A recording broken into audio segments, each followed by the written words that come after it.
नमस्कार मुलांनो, इयत्ता 5वी विषय मराठी. आज आपण स्पष्टीकरणासह शिष्यवृत्ती उजळणी घेणार आहोत.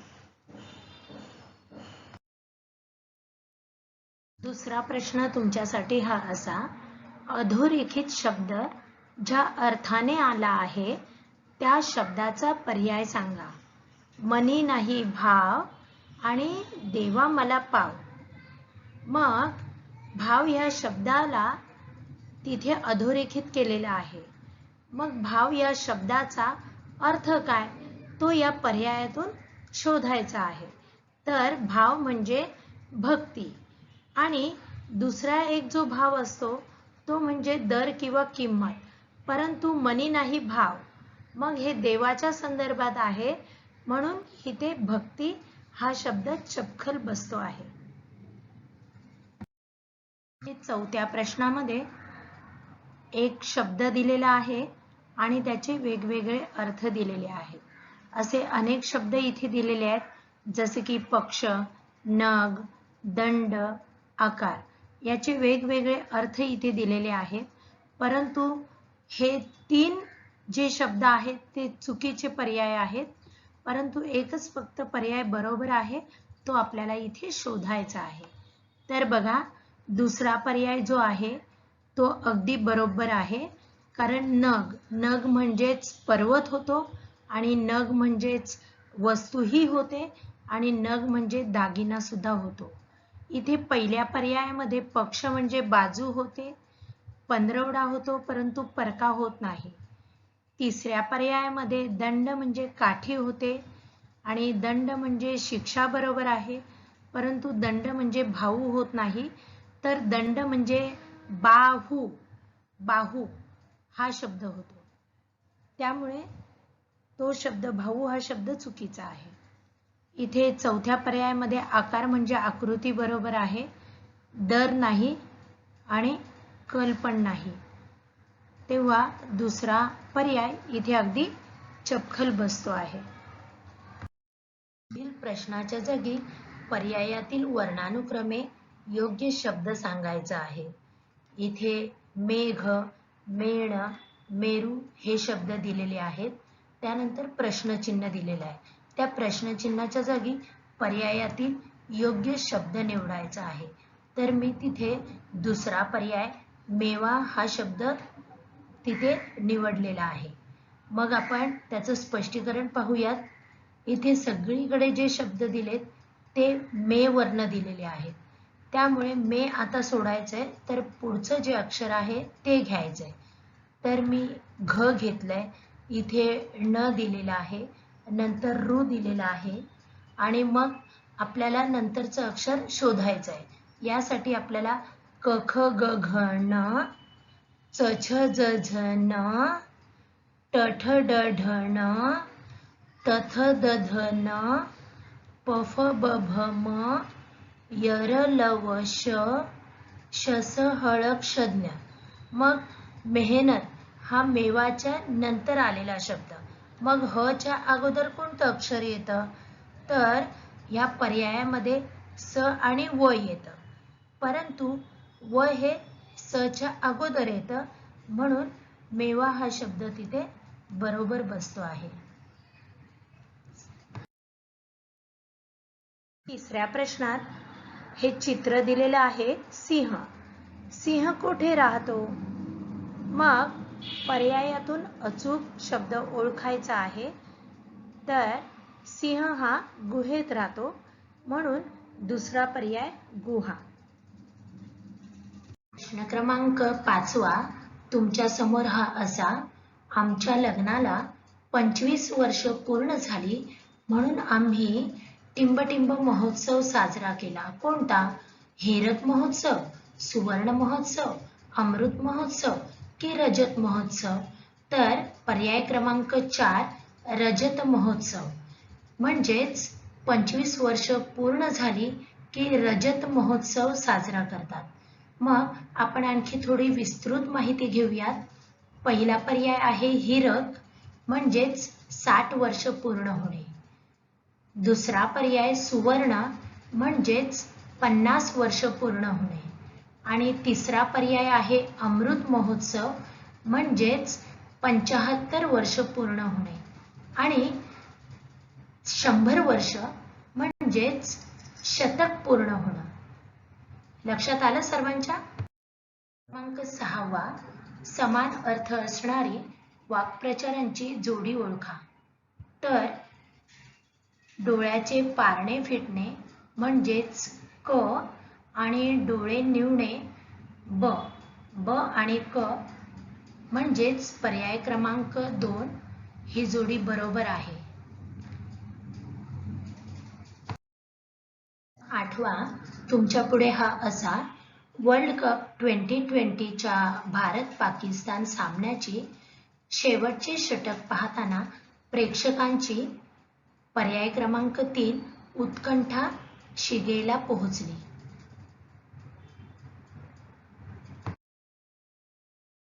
क्रमांक 7वा, दुर्गम भागातील पाड्यावर गेले असता तेथील परिस्थितीची मला टिंबटिंब.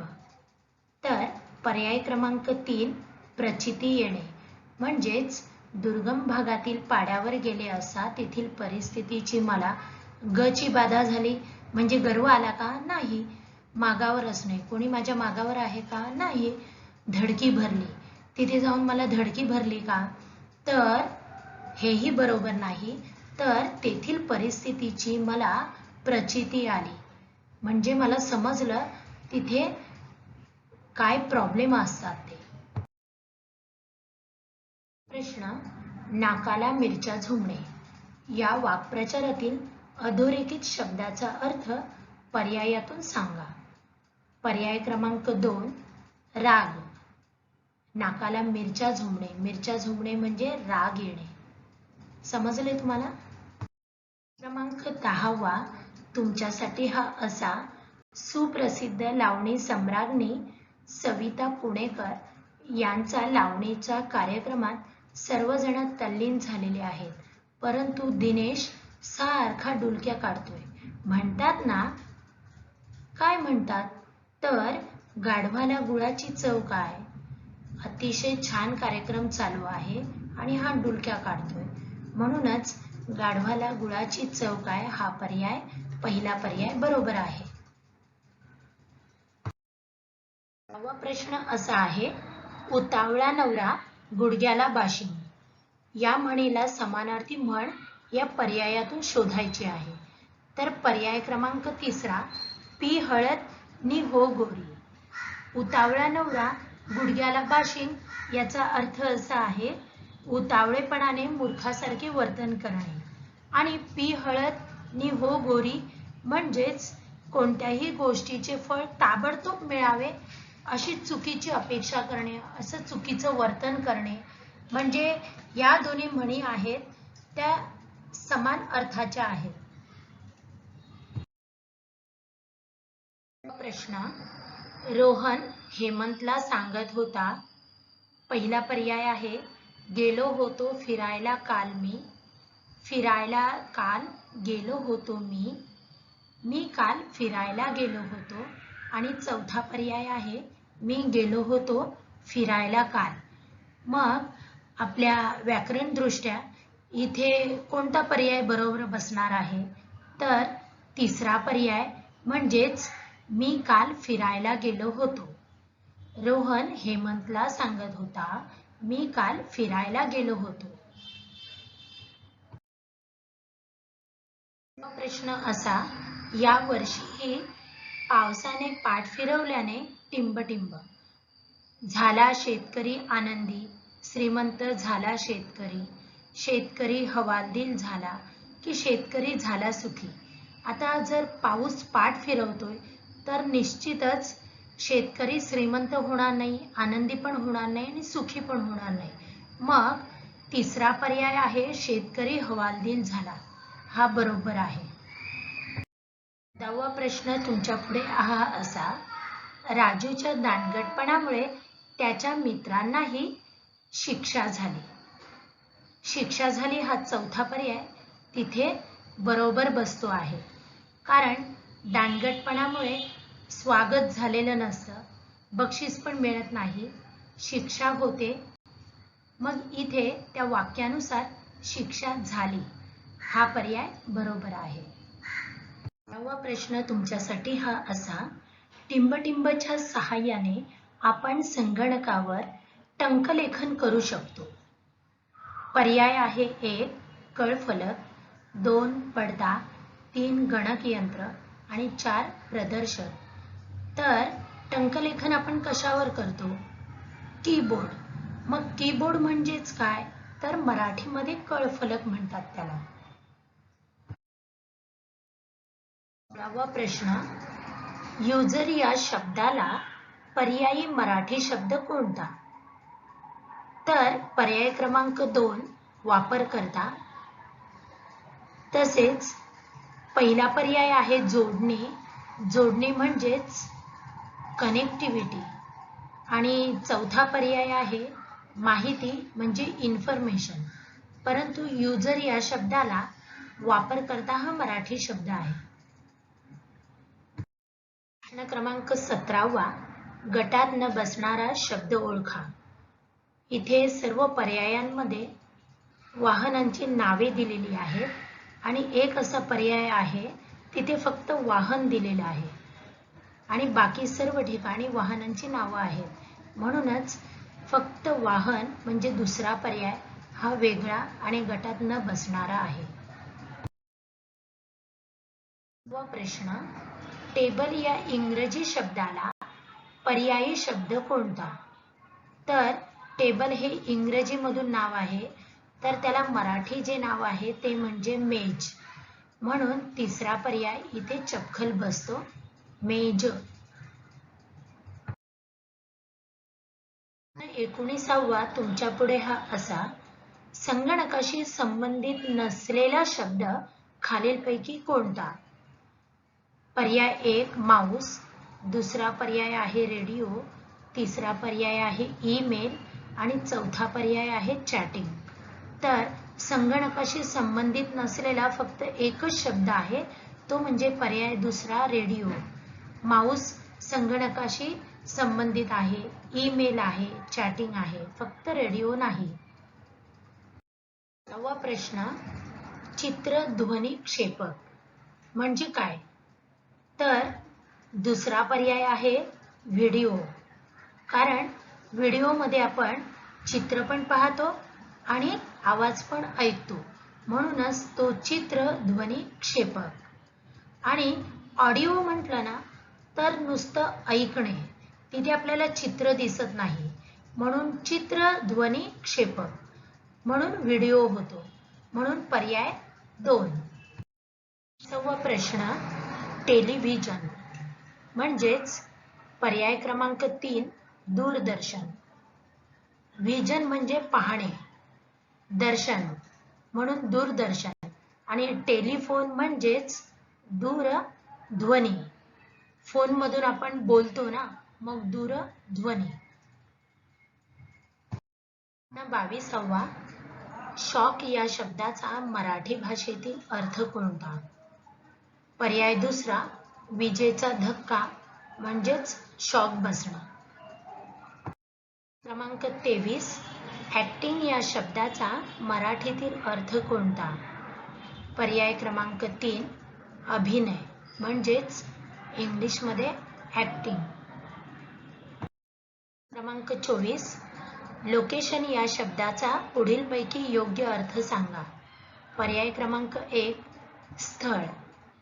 लोकेशन म्हणजेच स्थळ. क्रमांक 25, डेटा या शब्दाचा मराठीतील योग्य अर्थ सांगा. पर्याय क्रमांक 4 माहिती म्हणजेच डेटा. 30वा प्रश्न, शस्त्रक्रिया या शब्दाला समानार्थी शब्द सांगा. पर्याय क्रमांक 3 ऑपरेशन. ऑपरेशन म्हणजेच मराठीमध्ये शस्त्रक्रिया. 22वा प्रश्न, शीघ्र या शब्दाला समानार्थी शब्द सांगा. पर्याय पहिला जलद. जलद म्हणजेच शीघ्र. क्रमांक 28, केसरी या शब्दाला समानार्थी शब्द सांगा. पर्याय क्रमांक 3 सिंह. सिंहालाच केसरी म्हणतात. आणि आदित्य म्हणजे सूर्य. सहावा प्रश्न, रयत या शब्दाला समानार्थी नसणारा शब्द शोधा. इथे सर्व समानार्थी शब्द दिलेले आहेत. रयत म्हणजेच जनता, रयत म्हणजेच प्रजा आणि रयत म्हणजेच लोक. मग समानार्थी नसणारा शब्द उरलेला तो म्हणजे पर्याय क्रमांक 4 गर्दी. क्रमांक 30 गड. गड या शब्दाला समानार्थी नसणारा शब्द सांगा. तर पर्याय क्रमांक 3 कडा. आणि हे सगळे समानार्थी शब्द आहेत. गडालाच आपण किल्ला म्हणतो, गडालाच आपण तट म्हणतो आणि गडालाच आपण दुर्ग म्हणतो. फक्त पर्याय क्रमांक 3 कडा म्हणजे गड नाही, तर कडा म्हणजे एखाद्या उंच भागाचा असलेला कडा म्हणजे कडा होते. किंवा कोणत्याही वस्तूची शेवटचा जो भाग असतो त्याला कडा म्हणतात. प्रश्न क्रमांक 31 बगीचा या शब्दाचा समानार्थी नसलेला पर्याय या. क्रमांक 29 बगीचा या शब्दाचा समानार्थी नसलेला शब्द पर्यायातून शोधा. तर मुलांनो, हे दुसरा पर्याय वगळता सर्व जे पर्याय आहेत ते म्हणजे बगीचाचे समानार्थी शब्द आहेत. बगीचालाच उपवन म्हणतात, बगीचालाच वाटिका म्हणतात आणि बगीचालाच उद्यान म्हणतात. आणि पर्याय क्रमांक 2 वन. वन म्हणजे जंगल होतं, बगीचा होत नाही. आलं लक्षात? म्हणून हा समानार्थी नसलेला शब्द आहे. क्रमांक 32 पुढील प्रश्नांच्या उत्तरादाखल योग्य पर्याय क्रमांकाचे वर्तुळ रंगवा. हळूवार या शब्दाला समानार्थी शब्द कोणता? तर पहिला पर्याय आहे अलगद. अलगद म्हणजेच हळूवार. 33वा पुढील पर्यायातून विरुद्धार्थी नसलेली शब्दांची जोडी सांग. तर चौथा पर्याय आहे माया प्रेम. ही विरुद्धार्थी नसलेली शब्दांची जोडी आहे, कारण माया प्रेम म्हणजे समानार्थी शब्द आहेत दोन्हीही. आणि आता विस्तृत आपण जरा बोलूयात. पहिला पर्याय आहे वर वधू विरुद्धार्थी. दुसरा पर्याय आहे मालक नोकर विरुद्धार्थी. तिसरा पर्याय आहे मृत्यू जिवंत, हा पण विरुद्धार्थी. कधी कधी आपण व्यवस्थित प्रश्न वाचत नाही आणि विरुद्धार्थी असलेली जोडी असं विचार करून पटकन पहिला प्रश्न वर वधू पहिला पर्याय बरोबर म्हणून लगेचच आपण पहिल्या पर्यायाला लगेच गोल करतो. परंतु शांततेने संयमाने सर्व प्रश्न 2 वेळा वाचा आणि त्याचे पर्यायही 2-2 वेळा वाचा, तेव्हा शांततेने आपण सोडवायचा आहे पेपर. ओके. 30वा प्रश्न खालील पर्यायातील योग्य विरुद्धार्थी शब्द सांगा. योग्य विरुद्धार्थी लक्षात ठेवायचं. क्षीण अशक्त हे दोन्ही समानार्थीच आहेत. दोष सदोष हे सुद्धा समानार्थीच आहेत. वजन म्हणजेच भार हे सगळे समानार्थी शब्द आहेत. फक्त एवढंच दुसरा पर्याय जो आहे सनातनी विरुद्ध सुधारक. आलं लक्षात? म्हणून हाच पर्याय तेवढा योग्य पर्याय विरुद्धार्थी शब्दांचा आहे. 35वा प्रश्न तुमच्या पुढे हा असा. पुढील प्रत्येक प्रश्नातील विरुद्धार्थी शब्दांची जोडी नसणारा पर्याय क्रमांक सांगा. पहिला पर्याय आहे जहाल मवाळ, हा विरुद्धार्थी आहे. तसेच दुसरा पर्याय आहे प्राचीन आधुनिक, हा सुद्धा विरुद्धार्थी जोडीचा पर्याय आहे. 3 दोष सदोष हे समानार्थी जोडी आहे, म्हणून तिसरा पर्याय हा चुकीचा पर्याय आहे, हा विरुद्धार्थी जोडीचा पर्याय नाही. तसेच चौथा पर्याय साम्यभेद ही विरुद्धार्थी जोडी आहे, मग चुकीची जोडी कोणती आहे? दोष सदोष ही समानार्थी जोडी आहे. आले का बाळांनो लक्षात? क्रमांक 36 योग्य विरुद्धार्थी शब्द पर्यायातून शोधा. तर योग्य विरुद्धार्थी शब्द दुसरा पर्याय सुलभ दुर्लभ. आता अधिक विस्तृत माहिती घेऊयात. पहिला पर्याय आहे शेठ सावकार म्हणजे समानार्थी शब्द आहे. तिसरा पर्याय आहे खबर बातमी हे पण समानार्थी शब्द आहे. तसेच आई वडील हे काय आहेत? एकतर ते जोड शब्द सुद्धा असतात आणि एकतर विरुद्ध लिंगी शब्द आहे. परंतु विरुद्धार्थी शब्द म्हणजे सुलभ आणि दुर्लभ. लक्षात ठेवायचा बाळा. क्रमांक 38 खालील शब्दांना योग्य पर्याय निवडा. ज्ञान मंदिर म्हणजेच विद्या मंदिर म्हणजेच काय? तर शाळा. आले लक्षात मुलांना? क्रमांक 38 टिंबटिंब आपले मित्र आहेत त्यांना तोडू नका त्यांना जगवा.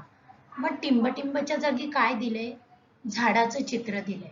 मग झाडाला समानार्थी शब्द आपण या पर्यायातून शोधायचा आहे. तर तिसरा पर्याय आहे तरु. तरु म्हणजेच झाड.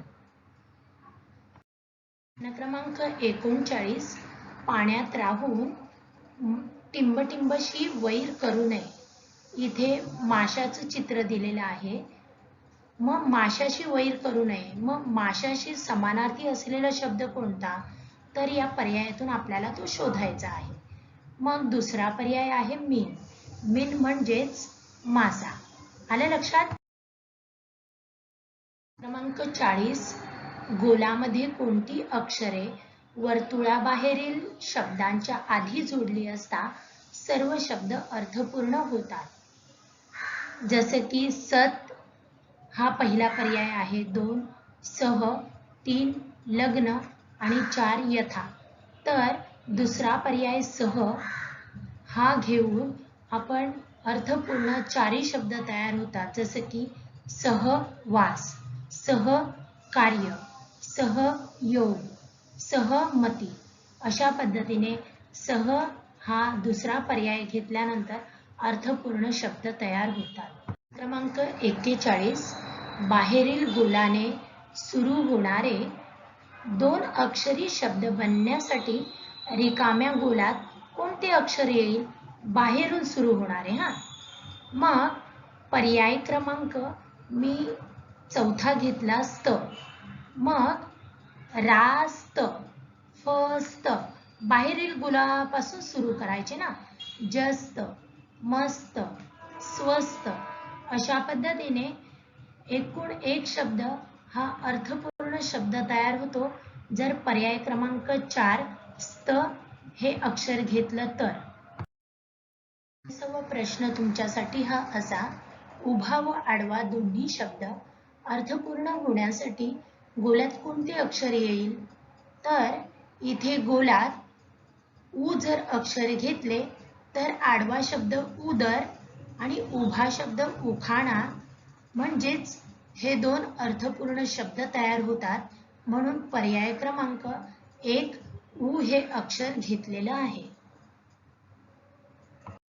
प्रश्न क्रमांक 43 पुढील शब्दकोड्यासाठी कोणत्या पर्याय गटातील अक्षरे घेऊन अर्थपूर्ण उभे शब्द तयार होतील ते सांगा. पर्याय क्रमांक 2 स, त, म, र, व ही अक्षरे घेऊन उभे अर्थपूर्ण शब्द तयार होतील. आता पाहूया आपण. घा स, घा त, घा म, घा र, घा व अशा पद्धतीने हे अर्थपूर्ण शब्द तयार होण्यासाठी आपण पर्याय क्रमांक 2 घेतलेला आहे. 44वा प्रश्न मिल्खा सिंग, पी.टी. उषा हे कोणत्या प्रकारासाठी प्रसिद्ध आहेत? तर हे धावपटू आहेत. पर्याय क्रमांक 3 धावपटू. मुष्टियुद्धासाठी कोण प्रसिद्ध आहे? तर मेरी कोम. आणि नेमबाजीमध्ये अंजली भागवत आणि बॅडमिंटनमध्ये सायना नेहवाल. आले लक्षात तुमच्या? 45वा प्रश्न, भारताच्या राजमुद्रेवर कोणते वचन लिहिले आहे? तर पर्याय क्रमांक 3, सत्यमेव जयते. आता आणखी थोडी विस्तृत माहिती घेऊयात. पर्याय क्रमांक 2, वंदे मातरम कोणी लिहिलं? तर वंदे मातरम हे बंकिमचंद्र चटर्जी यांनी लिहिलं. जय जवान जय किसान हा जो चौथा पर्याय आहे, हे कोणी लिहिलं? तर ही कोणाची घोषणा आहे? तर ही लाल बहादूर शास्त्री आपले पंतप्रधान यांची ही घोषणा आहे. 40वा प्रश्न, सुप्रसिद्ध व्यक्तींपैकी लता मंगेशकर कोण आहे? तर लता मंगेशकर ह्या गायिका आहेत, म्हणून पर्याय क्रमांक 3 गायिका हे बरोबर आहे. आता आपण जरा विस्तृत माहिती घेऊयात. पर्याय क्रमांक 1, शास्त्रज्ञ. मग शास्त्रज्ञ कोण कोण आहेत? तर सुप्रसिद्ध शास्त्रज्ञ डॉक्टर जयंत नारळीकर, डॉक्टर अब्दुल कलाम. आता नर्तिकी म्हटलं तर मीनाक्षी शेषाद्री, माधुरी दीक्षित ह्या छान नर्तिका आहेत. तसेच आणखीन गायक आणि गायिका कोण कोण आहेत? तर पाहूयात आपण. सोनू निगम हे गायक आहेत, श्रेया घोषाल हे गायक आहेत. तसेच धावपटूमध्ये मिल्खा सिंग येतात, PT उषा येतात.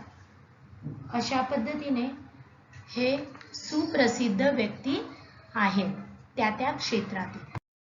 47वा प्रश्न तुमच्यासाठी हा असा, घट तयार करण्याच्या व्यवसायात कुंभाराला घट सहन करावी लागली. घट म्हणजे काय? पहिला जो शब्द दिसतो आहे ना घट, तो म्हणजे मडकी बनवणं, आणि दुसरा जो आहे कुंभाराला घट सहन करावी लागली. म्हणजेच ही घट म्हणजे काय? तर नुकसान.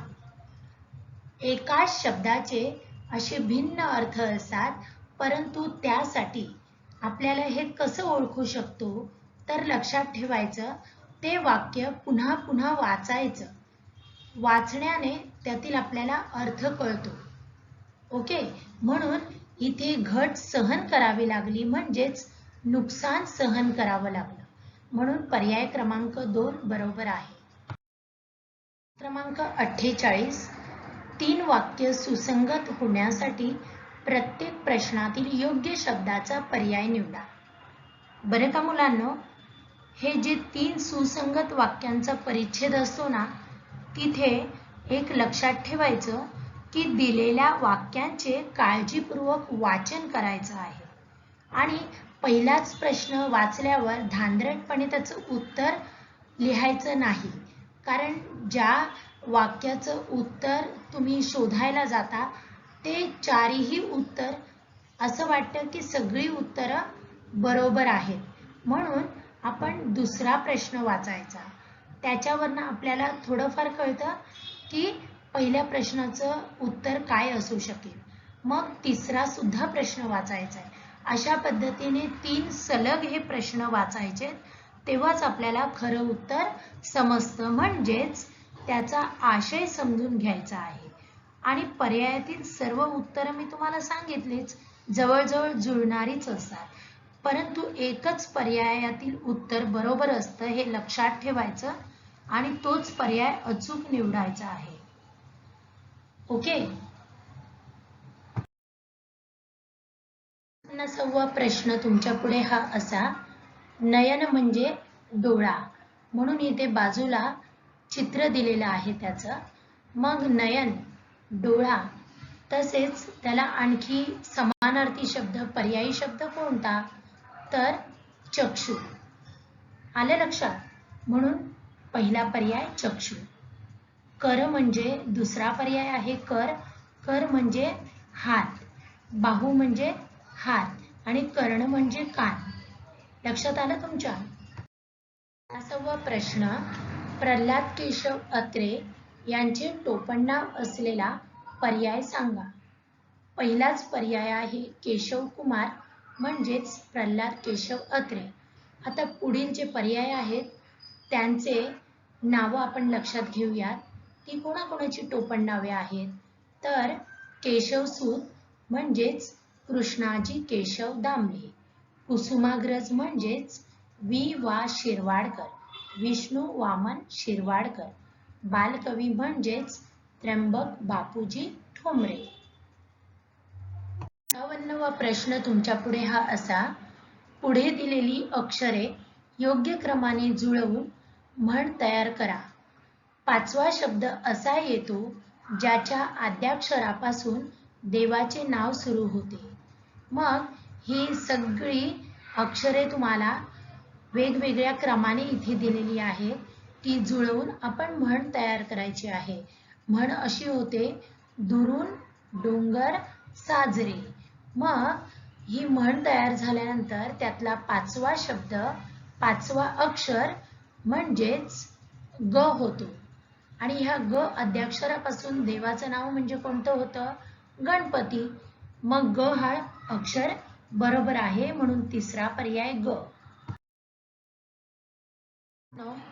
आज आपला शिष्यवृत्ती उजळणी 6 भाग पूर्ण झालेले आहेत.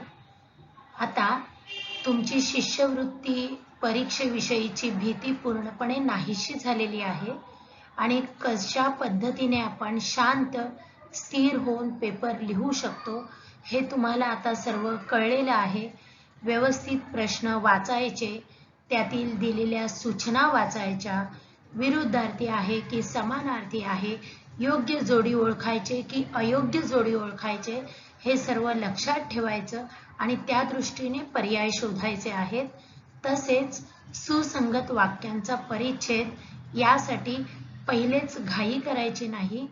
तार्किक दृष्टीने विचार करून उत्तरं लिहायची आहेत आणि प्रथम एकच प्रश्न वाचायचा नाहीये, तर सलग 3 प्रश्न वाचायचे, त्यांची पर्याय वाचायचे आणि त्या दृष्टीने एकाला लागून एक, एकावर आधारित एक अशी त्यांची उत्तरे असतात. त्यामुळे पहिलाच प्रश्न वाचून लगेचच त्याचं उत्तर निवडायचं नाही. आलं लक्षात? अशा पद्धतीने आता पुढचा 7वा जो उजळणी सराव आहे तो मी लवकरच घेणार आहे. तोपर्यंत धन्यवाद.